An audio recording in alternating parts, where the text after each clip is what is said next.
रिया को अपनी जिंदगी में एक नई हलचल महसूस हो रही थी। उसने अपने कॉलेज के पुराने दोस्त आर्यन से फिर से बात करनी शुरू की थी। आर्यन एक समझदार और आकर्षक लड़का था, लेकिन रिया जानती थी कि उनकी दोस्ती में कुछ ज्यादा था।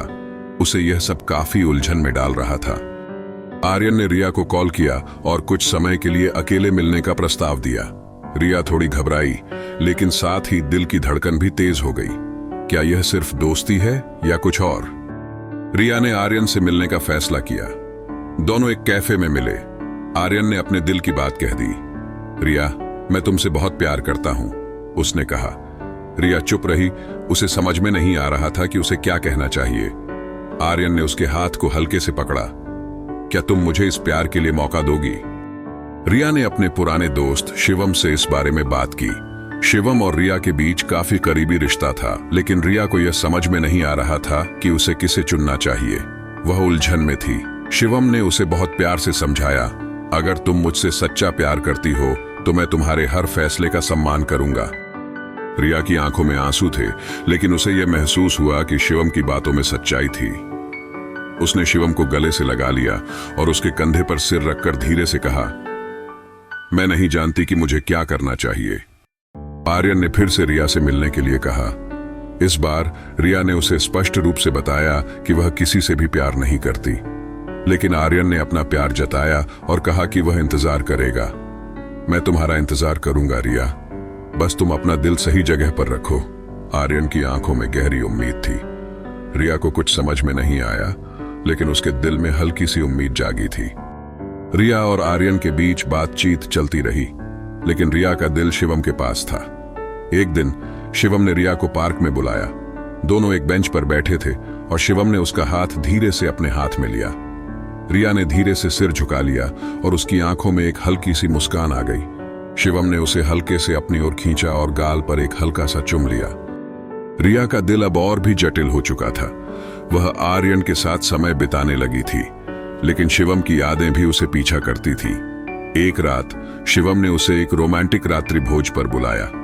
वे समुद्र के किनारे बैठे थे और हल्की सी हवा रिया के बालों में खेल रही थी। रिया ने सिर झुका लिया और उनके करीब आकर उसके गाल पर एक चुम लिया। शिवम ने रिया से कहा, मैं जानता हूं कि तुम आर्यन के बारे में सोच रही हो, लेकिन तुम मेरी दोस्त हो और मैं चाहता हूं कि तुम खुश रहो। इस बात ने रिया को और भी उलझन में डाल दिया। क्या उसे शिवम को छोड़कर आर्यन के साथ जाना चाहिए? वह अपनी भावनाओं से जूझ रही थी। रिया ने अपने दिल की बात समझने के लिए समय लिया। आर्यन और शिवम दोनों ही अच्छे हैं, लेकिन रिया का दिल अब किसी एक के लिए तैयार था। एक दिन आर्यन ने रिया को एक शाम के लिए अपने साथ डिनर पर बुलाया। वह रिया से कह रहा था, अगर तुम मेरे साथ रहोगी तो मैं तुम्हें कभी भी अकेला महसूस नहीं होने दूंगा।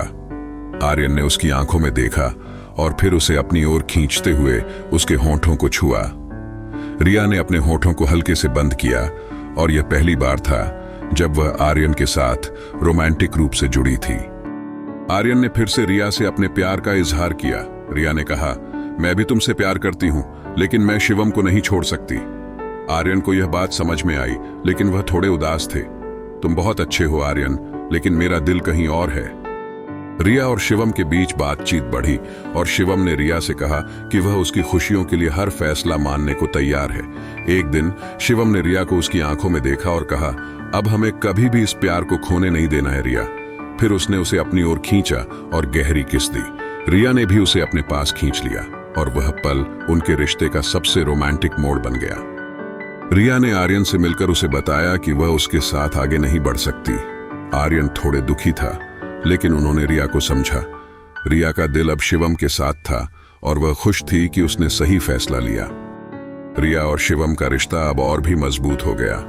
रिया ने अपने दिल की सुनी और खुद को सच्चे प्यार के लिए खोला। एक शाम शिवम ने रिया को एकांत में अपने पास खींचा और हल्के से उसके माथे पर चुम लिया।